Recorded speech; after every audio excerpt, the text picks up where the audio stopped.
So yun po nga, may klase po tayo na pinupuntahan yung iba natin at yung iba ay dito. Good morning. Okay. Tayo po ay magsisimula na. Masayaw ba kayo ngayon kahit may ulan? Yung ulan naman ay sagyayang nadating. At pasuyo uli po, kahiyahayaman. Pakitayo po kayo at ating tunghayan ang Biblia. Diyan sa 2 Timoteo, andyan na po sa screen. Atin pong aralin, basahin. At kami po ay nagmumungkahi ng bawat isa sa atin ay magkaroon ng Biblia. Yan po yung salita ng Diyos. Ang presensya ng Diyos ay nasa Kanyang salita. Kaya ang mga taong nagbabasa na ikinig ng salita ng Diyos ay laging nasa presensya ng Diyos. At walang katulad ang presensya ng Diyos. Yung iba pagka naniniwala sa aswang, nakuha ng bawang, takot daw ang aswang sa bawang. Parang lagay na lagay ang loob nilang hindi sila aaswangin pag may bawang. O kaya yung kawayang maliit na pinatilos ang dulo, yun daw yung nakakasukok ng mga paniki at ng mga manananggal. Yung iba naman ay buntot ng pagi, panghampas daw sa kung ano-anong mga pinagsasabi. At pag sila daw ay meron na yun, parang sila ay kampante. Dahil sila ay nasa presensya ng buntot pagi. Nasa presensya ng bawang. Nasa presensya ng kawayang pinatulis. Meron niyo ba ang pinakamagandang presensya na ikaw ay safe at hindi ay ang presensya ng Diyos. At yan ay nasa Kanyang salita. Ang Diyos ay nasa Kanyang salita. Tingnan po natin ang salita ng Diyos. Walang katutubong pag-ibig. Para maintindihan ulit natin, Brother Reinen, kung ano yung ating tinatalakay, simulan natin sa verse 1. Datapwat alamin mo ito, sabi kay Timoteo, na sa mga huling araw ay darating ang panahong mapanganib. Sapagkat ang mga tao ay magiging maibigin sa kanilang sarili. Maibigin sa salapi. Mayayabang. Mga mapagmalaki. Mapagtungayaw. Masuwayin sa mga magulang. Mga walang turing. Mga walang kabanalan. Walang katutubong pag-ibig. Mga walang paglulubag. Mga palabintangin. Mga walang pagpipigil sa sarili. Mga babangis, hindi mga maibigin sa mabuti. Yun ang ating pag-aaralan, yung pong mga walang pagpipigil sa sarili. Sa English po yan, incontinent. Tapos manalangin. Panginoon Diyos sa langit, pagpalain niyo po ang iyong salita sa kapangyarihan, direct na pagtuturo ng Banal Espiritu at paggawa niya sa bawat makikinig dito sa loob at sa nanunood sa online. Sa pangalan ng Panginoong Jesus. Amen. Pwede na po kayo umupo. Ang ating pong pag-uusapan ay incontinent. Incontinent. Sa Tagalog po yun, walang pagpipigil sa sarili. Walang pagpipigil sa sarili. So, meron tayo panibagong vocabulary ng word. Yun palang salitang incontinent. Na-encounter nyo ba yung salitang ganyan sa pagbabasa ninyo? Incontinent, ang ibig sabihin po niyan, kinuha po sa Grego yan, without self-control. Without self-control. Kaya talamak po ang kasalanan, isa ho sa kasalanan ay yung kawalang pagpipigil sa sarili. At nais ko po paalala sa inyo, bakit ba natin inaaral yan? Una, sabi ng Bible Ang laman ng Bible dapat hindi lang binabasa, kundi ipinapangaral. At ang laman ng Bible kapag binasa at ipinangaral, naintindihan natin, ang layunin natin ito, kung ito'y kasalanan, pagsisihan. Kung ito'y tama, ipagpatuloy. Tama ba? So ngayon, ang incontinent ay isa sa listahan, isa sa tala ng kasalanan. Bakit? Isa kaya naman. Yung kawalang pagpipigil sa sarili. At tinignan ko po yung mga talata na nag-uugnay-ugnay, may tinatawag po na cross-references ang Bible. Ibig sabihin, may mga aklat din ng Biblia na tinalakay din niyang incontinent. At doon natin pagsusugpong-sugpungin. May 5 salansan na lumabas sa salitang incontinent. Pag pinagsama-sama mo yung mga synonym at saka yung verbate, yung word for word na salitang incontinent, lalabas po itong mga katotohanan ito na ating iisa-isahin. Na ito mismo ay hayagan, diretsahang galing sa Diyos na kung hindi pagsisihan, ay wawasak talaga ng buhay at na relasyon sa Diyos. Kala mo walang pagpipigil. Try to imagine, kayo ba yung nagsakay ngayon ng sasakyan? Imagine yung mga sakyan na nasa lansangan na walang brake. Ano kaya mangyayari kung lahat ng sasakyan ay walang brake? Yung van natin, halimbawa walang brake, ikaw kayo makakarating ng Batangas City na safe. Baka dyan lang sa kanto, hindi ka pipiho Pag ang sasakyan may walang brake, imagine ang tao walang kontrol sa sarili. Isa sa kasalanan yung hindi makontrol ang sarili. Are you listening?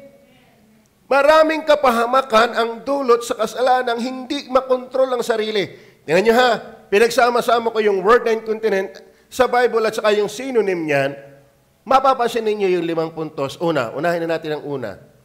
In relation to sex. Are you with me? Maraming taong pagdating sa sex, wala na ring control. Are you with me? Malagim yan. Alam niyo ba ang kaibahan ng tao at hayop? Ang tao ay may moral. Ang hayop ay wala. Kaya tingnan niyo po yung mga aso, doon na nagpapandali sa kalsada. Kasi walang moral. Are you with me? Wala silang espiritu, wala silang soul. Sila instinct lang, body lang. Wala silang moral, kaya walang asong nasamba. Walang kahihiyan ang aso. Ang aso, dinadamta ng tao pero hindi magkukusang magdamit. Walang asong hiyang-hiyang siya, walang damit. Kaya ang tao, kapag walang pigil sa sarili, wala na rin silang iniiba. Are you listening? Kaya ang panahon ay mapanganib. Kaya talamak ngayon ang rape. Kasi wala ngang pagpipigil. Ay paano mapapipigil? Ngayon, yung pribadong ginagawa ng mag-asawa, exposed na sa cellphone pa lang. Kaya ang tao bombarded. Ang utak ay ang daming laman ng kalaswaan. Bakit? Napapanood na yan ng libre. Kaya ang panahon ngayon mapanganib.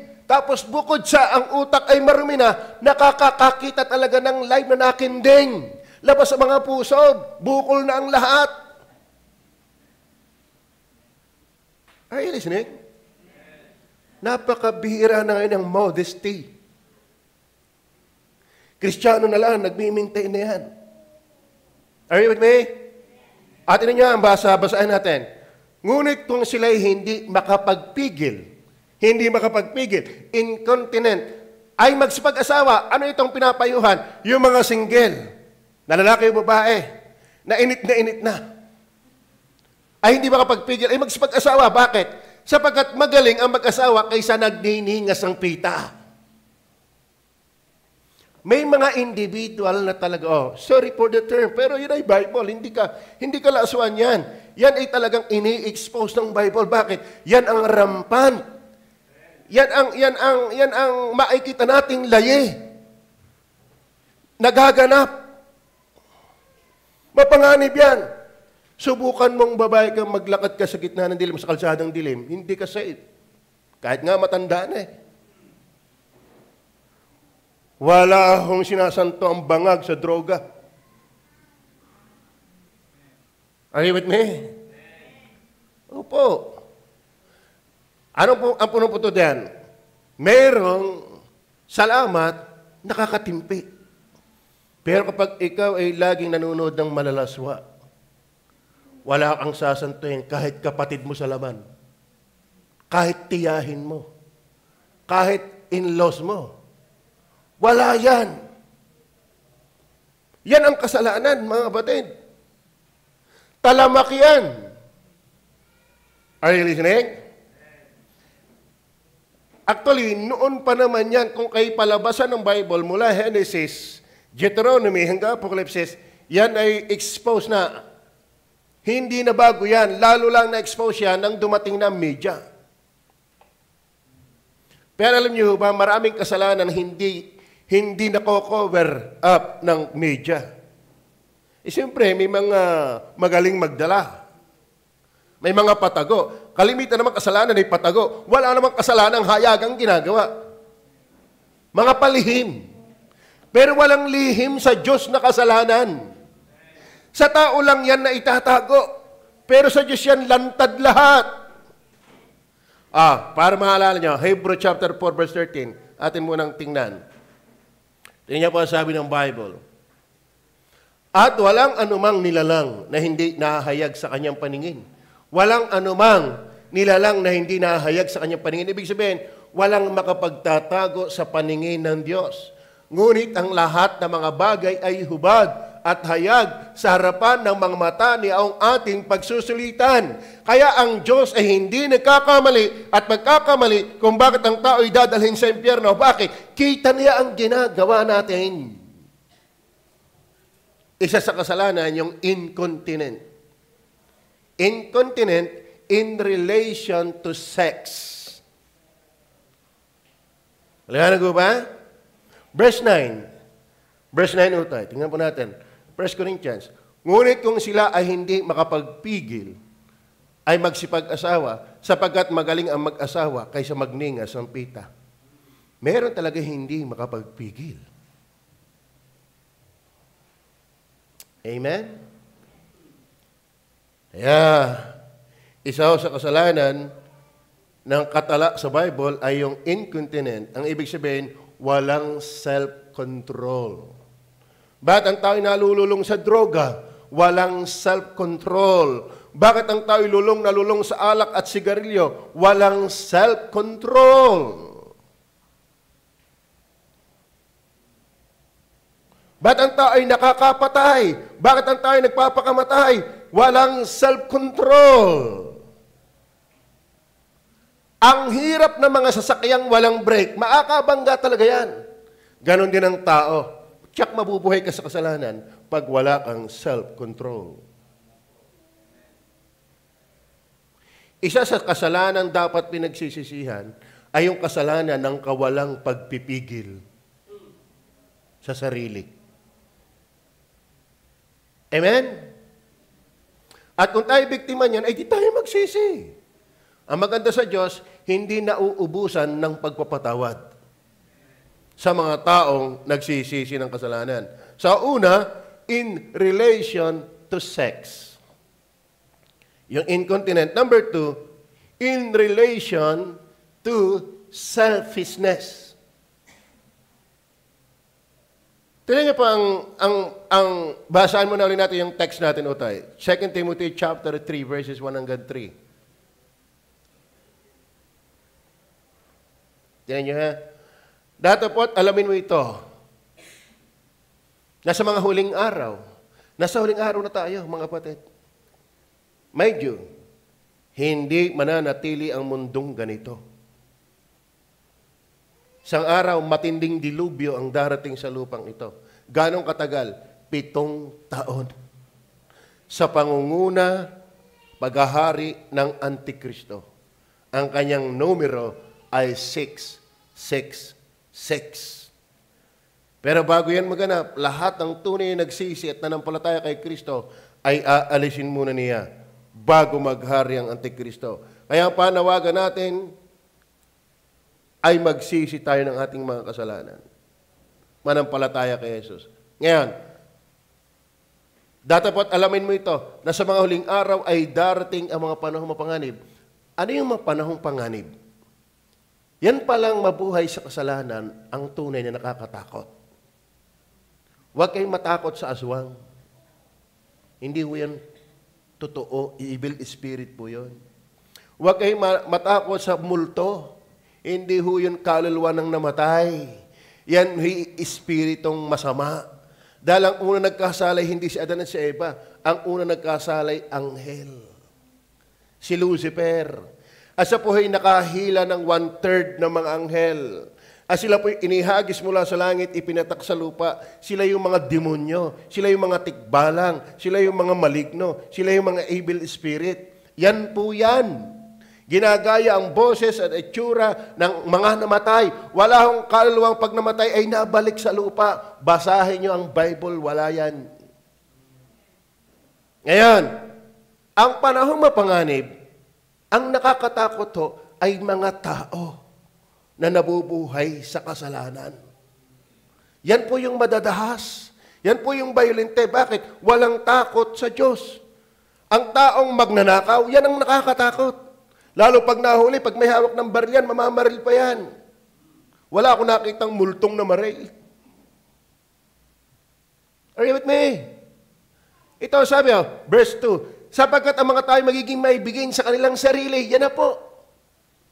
Ang tao ho ay walang pigil, incontinent, not only in relation to sex, but also in relation to selfishness. Wala nang hinangat ang tao, kundi yung gusto lang niya. Anong pakialam mo? Inom ng alak, wala kang pakialam. Pero pag nagkasakit naman, kung saan-saan natakbo at mangungutang, hindi ka ngayon magsalita nga wala kang pakialam. Di ba naga kung ikaw lang na po perwisyo, pag nagkasakit ka, hindi Wala ka na ID, wala. Mang-aabala ka pa ng iba. Tapos nang ikikalaksan, hindi ka maawat sa mali. Bakit? Selfish. Ang tao pag gusto niya, hindi makontrol. Pero pag gusto ng Diyos, kung makaayaw, ay mapabali ang liig sa pag-ayaw. Are you listening? Selfishness. Ganyan ang tao pag nagpa-picture. Kaya may nakasama mag-picture. Ang hanap ninyong tingnan agad ay hindi yung picture ng kadais mo. Ikaw agad. Yeah, di nga? Pag nagpa-picture, hindi na nga uso ngayon dinidevelop napakadalang na yan. Sa shop na lang ginagawa yan, pasagya na lang. Pero nasa cellphone yan, nasa Facebook yan. Pag kayo ay 5 magkakasama na picturean o kay isang grupo, hindi ang hanap ay kadais mo. Ikaw mismo. Sa mga naman ang kuha ko, dami-daming kadais. Ang nakita yung kanyang labong-labo ng bahagi para nakita Bakit? Ang tao'y walang hinanap kundi sarili. Are you with me? Kaya ang tao ay hindi makalapit sa Diyos. Kasi ang gusto ng kanyang sarili ay kung ano yung ayaw ng Diyos. Tama? Siguro kung ang Panginoon ay payag na sa beer, siguro kung ang Panginoon ay payag na sa kalaswaan, siguro kung ang Panginoon ay payag na sa mga sugal, bisyo, dadagsain ang Diyos. Pero palibhasa ang Diyos ay kontra sa gawaing malalaswa, gawaing makasalanan, kaya walang taong willing sa Kanya. Ang gusto ng tao, yung gusto niya, kahit ayaw ng Diyos. Tapos gusto yung pagdamatay sa langit. Paano ka namang sasaya sa langit, wala kang madadatngan doong gusto mo? Are you listening? Amen? Kahit padalhin ka sa langit, magmimistulang impyerno ang langit sa iyo. Bakit? Walang club doon. Walang baraha doon. Walang sexy doon. Are you listening? Walang madyong doon. Walang pusoy doon. Walang tungit doon. Walang kabaret doon. Walang wedding doon. Walang loto doon. Walang hinebra doon. Walang sabungan doon. Lahat doon nagpupuri sa Diyos. Ang kagalakan doon ay kung ano yung kabanalan at ang kagalakan doon ay ang kaluwalhatian ng Diyos. Ngayon kung sa lupa pa lang, boring ka na sa Diyos. Paano kang tatagal sa langit? Baka na dating-dating ka pala ng langit yung si Kumi, ibalik mo ako sa Pilipinas. Bakit? You will never enjoy heaven and God if kung nasa lupa ka pa lang, tamad na tamad ka na sa Bible. Wala kang hilig pagdating sa Diyos. Paano kang dadalhin ng langit sa Diyos? Hindi eh. Tama ba? Kahit nga sa course. Kahit sa course. Di ba? Pag graduate mo ng high school, ang magdidetermine ng iyong kukuning course ay kung ano yung iyong hilig. Tama ba? Pag mahilig sa tawag yan, pagkakalag-kalag ng sasakyan, di mekaniko ang iyong kukunin. Pag mahilig ka sa drawing, di architecture ang iyong kukunin. Mahilig ka manggamot, di kay doctor or nurse, magaling ka mga tuwiran, baka kay abogado. Kung ano yung hilig mo, dun ka. Bakit wala ka sa Diyos? Hindi mo nga hilig ang Diyos. Amen? Amen. Kaya ang tao dadalhin sa impyerno, kahit naman dalhin kita sa langit, hindi ka mag-i-enjoy doon. Maliban na lang, magsisi ka. Ayan, sineng? Amen. Maliwanag ba? Yun iba pagka Bible pag-uusapan talaga para si Mr. Bean. Pero alam niyo ba, pag ikay anak ng Diyos, ang kagalakan may salita ng Diyos. Ang kalakasan may salita ng Diyos. Ang tibay may nasa salita ng Diyos. Yan ang kahibahan ng anak ng Diyos at hindi anak ng Diyos. Kaya ang mga anak ng Diyos palangit, yung hindi pa impyerno. Kayo ba? Check nyo na ba kung saan kayo pupunta? Ay, pastor, ako gusto ko sa langit. Ay, lagi kong ilustrasyon sa inyo ay ito. Kapag ang babae ay inalok ng isang mayamang lalaki ng kanyang pag-ibig,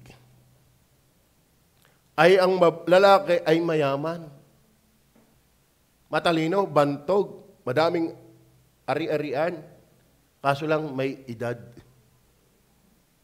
Kaya maganda rin naman yung praktikal. Mayaman, matalino, maraming ari-arian, at saka madali nang mamatay. Ganyan ang mga minsang praktikal na joke na usapan. Ngayon, niligawan yung isang babaeng maganda at napaibig yung mayamang lalaki. Ang sabi, lahat ng itong aking ito ay iyo. Mahalin mo lang ako. Kaso lang ang babae kung makaayaw. So, hindi iyo ang ikta-iktarya kong lupa. Hindi iyo ang aking palasyong bahay. Bakit?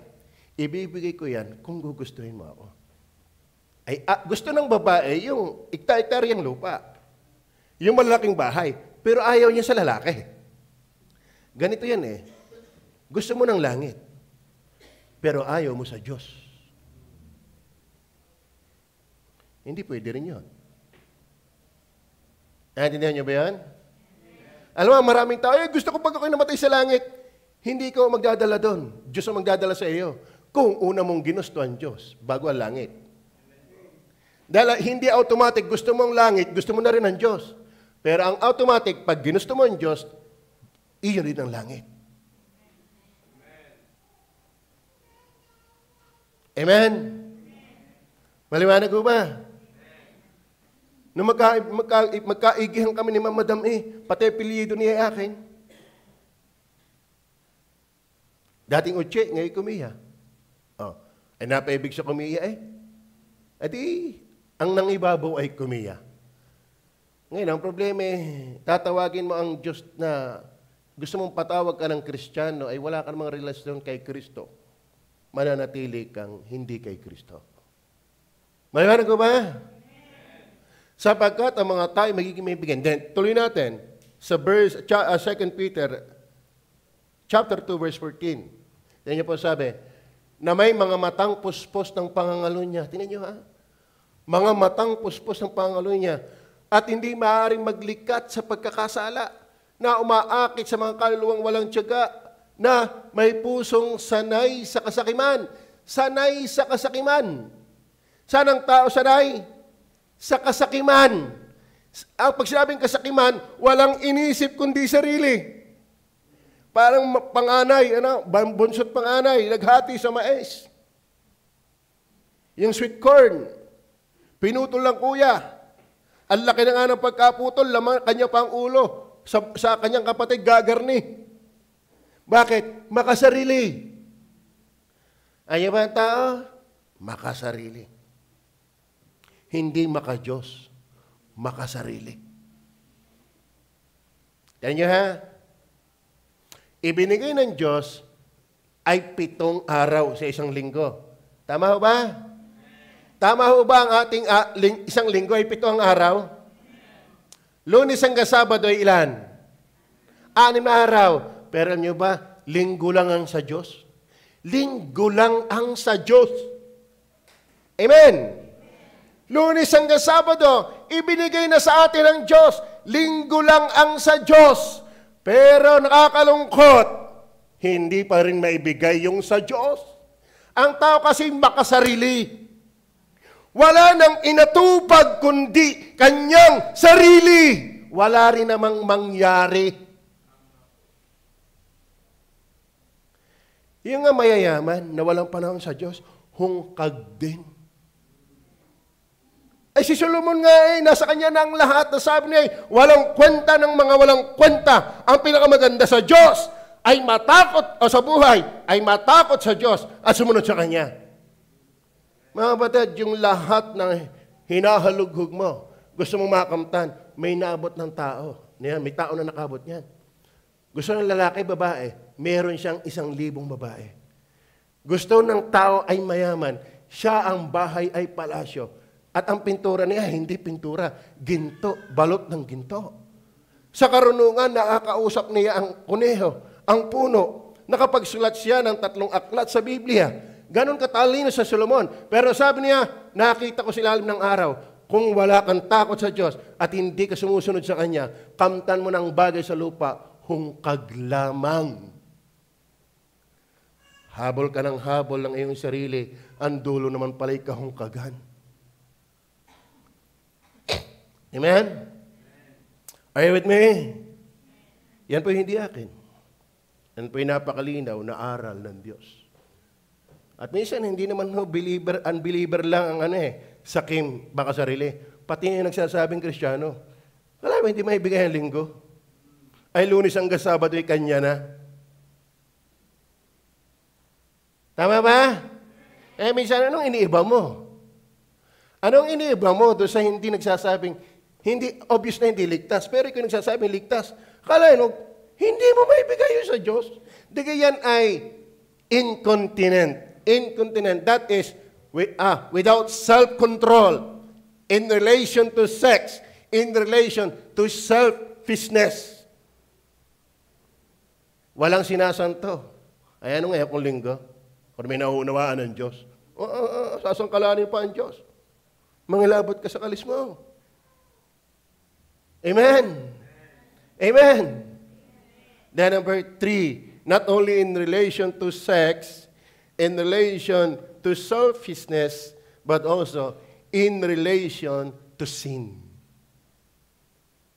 Alam niyo ba, ang tao, wala nang kontrol sa kasalanan.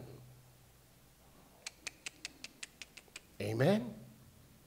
Balikan po natin ang 2 Peter chapter 2, verse 14. Na may mga matang puspos ng pangangalo niya. Talaga naman nagbabagang matay pag nakakita ng bayawang ng babae.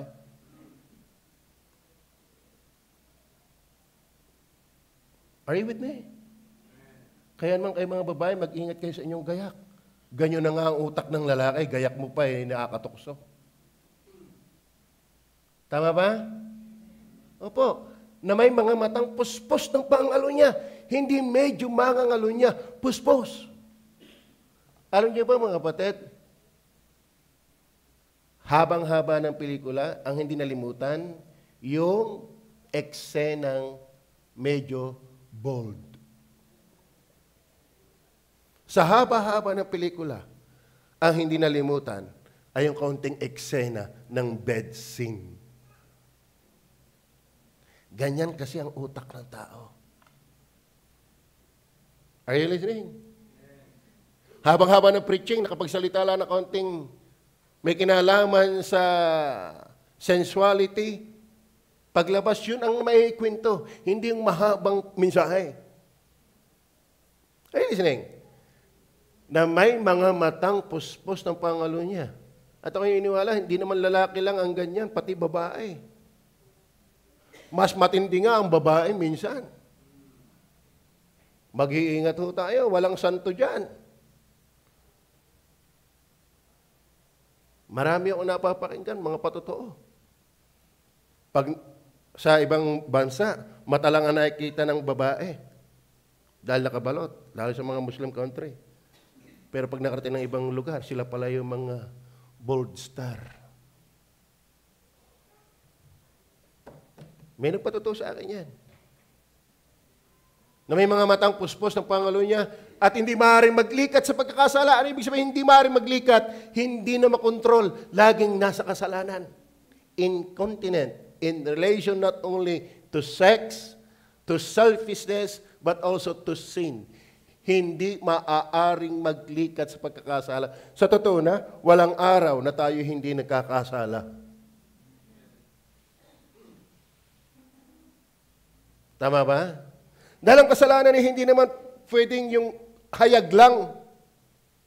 May kasalanan din, ikaw lang at ang Diyos ang nakakaalam.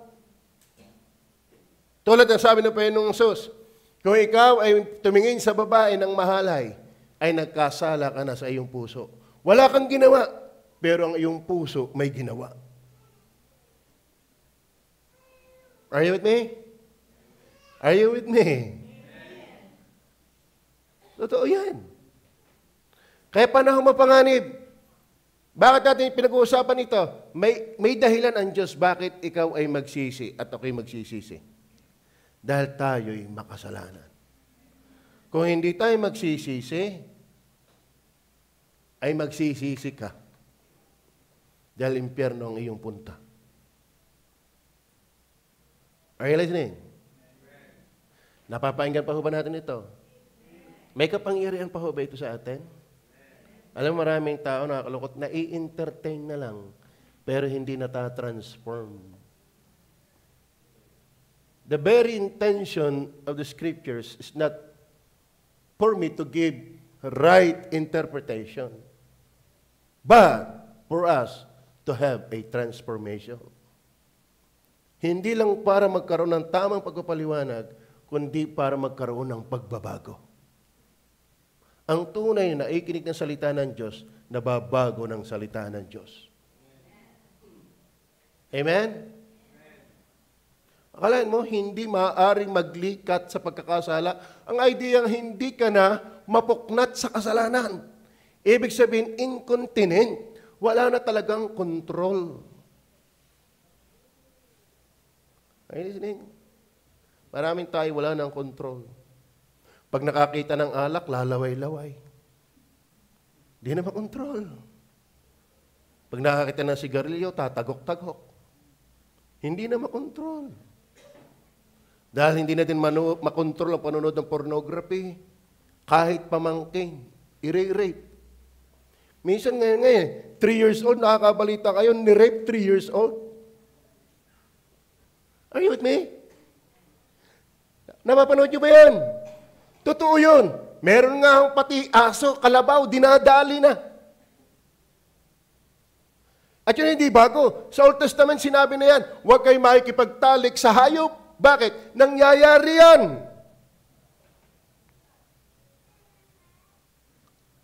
Ngayon, ang mga anak, grabing kabusong sa mga magulang. Lantara na. Minumura ang mga magulang. Kung masaway ang magulang, bakit? Hindi na makontrol. Mas pinapakinggan pa ang kabarkada kaysa payo ng mga magulang. Sipag na sipag sa kapitbahay, hindi naman marunong gumawa sa kanilang sariling bahay. Out of self-control. Are you listening? Amen? At totoo yan. Totoo yan. Hindi ito invento. Hindi ang pastor ay wala lang masabi. Totoo yan. Dadami ng case niyan mula sa Bible. Merong nangyayari na kasalanan sa pag-itan na magbayaw, magbilas, mag-ama, mag-ina, magtiyo. Kala nyo ga? Amen? Kaya basahin mo ang Bible, lalawak ang pananaw mo sa buhay at sa mga masasamang klase ng buhay. Ang taong ay nabubuhay sa kawalang takot sa Diyos. Kaya ang panahon natin mapanganib. Ang magnanakaw ho ngayon, hindi yung mahihirap lang. Ang magnanakaw ho ngayon ay mayayaman na din. Mas malaki hong magnakaw ang mayayaman. Are you with me? Number 4. In relation to scoffer. Scoffer. Ano ba ang scoffer na yan? 2 Peter chapter 3 verse 3. Tingnan po natin. Na maalaman mo na ito. Na sa mga huling araw ay magsisipa rito ang mga manunuya na may pagtuya na nagsisilakad ayon sa kanilang masasamang pita. Ibig sabihin, yung mga manunuya ay nabubuhay sa kung ano lang yung gusto nila. Out of control na. Ano yung manunuya? Ano yung manunuya? Alam niyo ba mga batid kung ba't ang panahon natin yung panganib? Mangaral ka ng totoo, didilaan ka lang. Matagal na yung sinasabi mong darating si Kristo, nasaan nag-a? Mga banal-banal, santong kabayo. Marami ngayong manunuya. Marami ngayong kontrabida sa Diyos. Marami ngayong manglilibak. Marami ngayong manguusig. Bakit? Wala na ang kontrol sa sarili. Kahit alam nilang mali, ay gusto ko ito. Marami ngayong manlilibak. Ako ay nagpo-post ng aking video. Nagpo-post po ako ng mga mensahe. Ayun ba, kahit nga Facebook, ginagawa nila ako 1 linggong suspended. Ilang beses ako nakaranas na 1 linggong hindi ako makapag-post. Bakit? Ay ang ating binibigay na talata ay banat sa kasalanan. Ayaw ho ng Facebook. Pero ilagay mo dyan mga hubad na babae. Walang aalis dyan. Alisin mo dyan yung mga patalastas ng alak, na mga businesses. Hindi yan isususpend. Hindi yan, tawag doon, aalisin ng Facebook. Pero ilang beses na po akong naalis. Baka hindi lang tatlo. Magtsatsaga akong mag-antay ng 1 linggo bago uli ako makapag-post. Bakit? Ultimo yung nagkocontrol ng post ng Facebook sa Philippines. Ay, iniwala. Ay, ikaw nagkocontrol sa Facebook. Ang control mo yung mga bold. Pero yun naman mga salita ng Diyos, huwag mong bawalan. Bible yan. Ang kailangan ng tao ay hindi mga hubad na babae. Hindi mga alak. Ang kailangan ng tao ay salita ng Diyos. Dahil ang nagbabago sa buhay ng tao ay salita ng Diyos. Ako'y talamak na magsusugal dati. Ako'y manunuway sa mga magulang dati. Wala akong kinabukasan dati. Pero nadatngan ako ng salita ng Diyos na bago ang aking buhay. Huwag mong pigilan. Facebook ang Bible.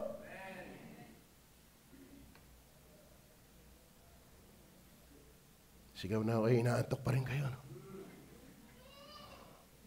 Are you with me? Then last. Incontinent. Ano nga incontinent? Without self-control. Without self-control. Ano ibig sabihin yan? Walang pagpipigil sa sarili. Saan? Sa sex. Kaya lalaki, nagkakalalaki, ang ginugusto yung lalaki. Ano gagawin ko? Ako'y babae na nakulong sa katawang lalaki. Alay mo, lalaki sa lalaki, babae sa babae, wala nang kontrol. Ano pa? In relation to selfishness. in relation to sin, in relation to scoffer, then lust, in relation to stubbornness. Ano ba ang tao? Incontinent. Ano incontinent? Walang pagpipigil sa sarili. Saan? Sa katigasan ng ulo. Pagsasasutil ng tao. Yan pala ang salansangan eh. Pagka daw kayo nakarating ng Singapore, ng ibang bansa, napakadisiplinado ng tao doon. Ni ultimo lumura, huhulihin ka. Alam mo bakit kung bakit nagkakasigawan sa lansangan? Dahil ang mga Pilipino, ang titigas ng ulo. Are you listening? Sana, bagay lang yon sa mga hindi ligtas. Pero ang nagsasabi ka naman ligtas, sa parang matigas ang ulo, ano yun, iba mo? Amen? Jude 1:16, ano sabi ng Bible? Nakikinig pa ho ba kayo? Nakakarating ho ba ang mensahe? Ano sabi? Ang mga ito'y mga mapagbulong. Yan. Kaya huwag kayong maktol ng maktol. Pag nakikinig na salita ng Diyos, yes, pastor, dinadali na naman ako. Pinatatama. Matigas ang ulo yan. Alam mo, sa iyong sarili ka na lang at sa Diyos bumulong. Lord, tama eh. Sorry po. Huwag mo nang daisan yung kadais mo. Nakakaabala ka. Pag reklamo ka ng reklamo sa salita ng Diyos, ay naikinig yung iyong kadais. Tapos kay bulong ng bulong, di naabala yung kadais mo. Ikaw na lang ang maging matigas ang ulo, huwag mo nang idamay ang iba. Tama ba? Ang mga ito yung mga mapagbulong, mga madaingin, giving na naman, simba na naman. Yan ay mga matigas. Bakit? Ang tao ay gusto yung sarili niya eh. Kaya pag inilalapat na ang salita ng Diyos, nako, pag kayo hindi talaga anak ng Diyos, puro yan maktol. Ako ang nakikita, ako ang nasisisi, ako ang laging may kasalanan. Yun. Ang tao maktol. Are you with me? Na nagsisilakad ayon sa kanilang masasamang pita. Alam mo ang tao, kapag nabubuhay sa hilig lang niya, pag nadatngan niya ng saway ng salita ng Diyos, yan ay pabulong-bulong. Yan ay dadaing. Tinamaan na naman ako. Pinatamaan na naman ako. Pagdating sa bahay, ang lipon, pastor. Ikaw ay pinatamaan na naman, pastor eh. Pinatamaan ka ng pinatamaan, di ka naman nababago. Di yung laki ng problema mo. Huwag ka ng bulong, magbago ka na lang. Tama ba? Amen. Bakit pastor ba nagpapatama sa iyo? Kanino ga ito? Kala ko ba mananampalataya ka ng Diyos?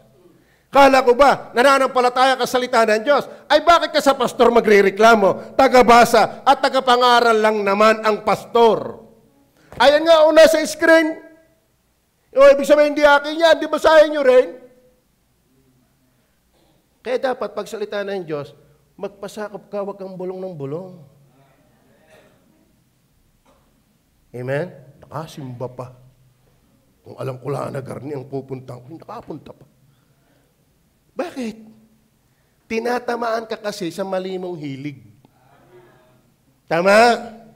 Pero kung hilig mo ang Diyos, tuwang-tuwa ka. Praise the Lord! Iniayos ako ng Panginoon. Salamat po, Panginoon. Pero pag ikay mahilig sa kasalanan, mahilig kang mga tuwiran, andyan ka, pa may mga pambihirang yan, nakapunta pa teenage. Bakit? Stubborn. Stubborn. Ano ba ibig sabihin ng stubborn? Matigas ang ulo. Pasaway. Ang mga ito'y mga mapagbulong. Wala mang kasalan, ay bulungan ng bulungan. Mga madaingin. Ang tagal ka ng preaching na yan. Sa amin, pag nakapanguros ay ayos na eh. Tama yan, ang tao, hindi ka? Amen.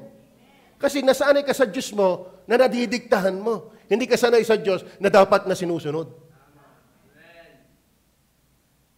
Ang mga ito'y mga mapagbulong, mga madaingin, na nangagsisilakad ayon sa kanilang masasamang pita. At ang kanilang bibig ay nangagsasalita ng mga kapalaluan. Mayayabang yung mga matitigas ang ulo. Pasaway nga yan eh. Mayroon ako napanood na debate. Sabi ng isang Amerikano, sabi niya sa kanyang kadebate, naniniwala ka ba na ikaw bilang tao hindi mo alam ang lahat? Yes, of course. Yaba ng atyesta. Ngayon, kaya mo ba ang diktahan yung marunong sa lahat? Ano sabi ng atyesta? Yes! Yabang. Alam mo ang taong wala takot sa Diyos? Nilalampaso lang yung gusto ng Diyos. Hindi maintindihan pag namatay ka, hindi naman ang buhay ay dito sa lupa. May kabilang buhay. Pag matigas ang ulo mo sa Diyos, alam nga naman umubra sa Diyos. May impyerno. May impyerno. Nakakatakot na nga yung putok ng bulkan. Nakakatakot na nga ang tsunami. Nakakatakot na nga yung buhawi. Nakakatakot na nga yung signal number 6 na bagyo. Nakakatakot nga yung intensity 8 na lindol. Pero hindi yan ang tunay nakakatakot. Ang nakakatakot ay ang Diyos. Dahil kaya kaniyang parusahan ng walang hanggan kapag hindi ka nagsisi ng iyong kasalanan. Are you with me?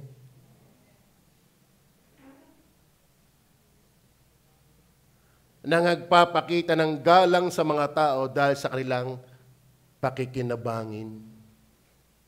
Alam mo, may mga tao, ay, hindi ko nilalata. Ngayon, malapit na ulit ang eleksyon. Isang araw, kaya nasa SM. Dumaan doon yung, nanunungkulan doon. Ay, hindi mo na ako kilala yung ngiti-ngiti eh. Talaga, kabait-bait. Bakit? May pakay eh. Alam mo, pag gatong panahon ito, ang babait ng mga yan. Amen? May pakay sa iyo eh. Pero hindi sincere. Ang tunay na mabait, sa Diyos ka muna matakot. Madali na alam mo ang tunay na pagtulong kahit wala ka sa posisyon. Minsan, may nagtampo sa aking komunidado ng konsehal. Bakit? Nung tayo nasa Ilaya pa, binibigyan ako ng gripo, ng tubo. Sabi ko, salamat po, kailangan talaga namin yan, wala kaming tubig. Pero pwede ho bang pagkatapos ng eleksyon? Bay, nagalit sa akin. Itong pastor na ito, pipilay-pilay, akala namin kung sino. Sabi ko, kung talaga ho kayo tutulong, kahit hindi sa kasagsagan ng eleksyon, tutulong kayo. Ay baka kasi, baka kayo magtampo sa akin, binigyan niyo ako ng tubo, binigyan ako ng pitchel, tapos hindi ko pala kayo iboboto. Baka kayo magtampo sa akin. Eh, hindi na nga ako binigyan ng pitchel at ng tubo. O, ibig sabihin, may pakay siya. Amen? Pero kapag kayo may takot sa Diyos, ibuto ka't hindi, tutulong ka. Tama ba? Amen? Kaya dito hindi ako nagpapakilala kung sino ang aking tuta, bato. Lahat kayo welcome sa akin. Pero huwag niyo akong kukontrolin. Amen? Control ako ng Diyos, hindi ninyo. Mas gusto ko ako'y control ng Diyos kaya hindi sa ninyo. Dahil kung kayo tutulong, tumulong kayo. Kahit wala kasi. Ako hindi politician. Ako'y lingkod ng Diyos. Ako'y natulong. Hindi ko hinahanap ang balik. Dahil ako'y nasunod sa Diyos. Amen ba? Ha? Pambida. Kagaganda pala lalaki ng mga gayaan. Kita ko parang artista eh. Yung leader sa Batangas City. Congressman yata yun ngayon. Basta, kita ko namumuti eh. Tapos ang daming tao. Parang, ako namin nakaupo lang doon sa misulok. Inatay ko yung aking mag-ina. Dahil sanay ako nakakakita ng artista, hindi mo lang ako natili. Nagtataka yung artista, ito, hindi mo lang na tao ka rin manaihi ka na din mo sa umaga. Kititilihan ko. Masahangaan ko si Jesus na binigay ang kanyang buhay sa akin. Kaysa sa iyo, hindi mo naman ako kilala. Tama ba? Di kita hahangaan. Hindi mo ako binigyan ng isang gatang na bigas. Pero si Kristo ay binigay ang kanyang buhay para ako'y maligtas. Kay Jesus ako nahanga. Ilang nakita ko na yung sunshine cruise na yan. Nakita ko na yung tao, yung mga lalaki, mga pogi lagi ay taka kaso lang, yung ibang kasamahan pastor, nagtilihan yun. Ano? Ayoko hindi. Yung iba, tuwang-tuwang makipagpicturean sa mayor. Ang nakakatawa naman sa akin, mayor nagpapapicture sa akin. Bakit? Ayoko hindi ako mahilig sa ganyan. Hindi ako tagahanga ng tao. Ako'y tagahanga ni Kristo. Amen? Ibig kaliking-kaliki pag nakakita ng gayong gardi-gardi. Mabahay doon kayo humanga, ikaw ang dinaisan. Nung malaman, yung pala pilay na pastor, yan pala yung nakikita kong nangangaral, o kita mo yung tuwan-tuwa, di hindi ako ang lumapit, siya ang lumapit. Amen? Talaga pag may dumating na magko-concert galing sa Korea, nabayad ang 25,000 nila sa unahan lahat, titili. Tapos kay Kristo na bumubuhay sa kanya araw-araw, boring. Kalungkot. Yan ang tao. Matigas ang ulo. Amen? Kaya napakapalad ng taong totoong Kristiyano. Kasi hindi naman ako pwede mag-Kristiyano sa inyo. Habang kayo nakikinig sa salita ng Diyos, at kayo nabibitalo ka, nasasamid, nakukonsensya sa inyong mga kasalanan, at nagmamakaawa kayo sa inyong puso, nakabulong ang inyong puso, sa halip na magmaktuli, maganda ang bulong, Lord, totoo ako yung makasalanan patawarin niyo po ako, Panginoon. Yun ang magandang bulong, hindi yung idea, pambira pastorya, kalami ko sino. Di ba? Masama ang pupuntahan mo. Pero ang bulong mo, Lord, tama ang lahat ng sinabi ng pastor, dahil salita mo. Ako yun Sorry, Lord. Sorry po. Sorry po. May pag-asa ka, dahil ang hinahanap ng Diyos ay mapagsising kalooban. At ang inaasahan ay si Jesus lamang. Maraming manalangin. Mapagpala naming Ama, nakakatuwa po ang iyong salita.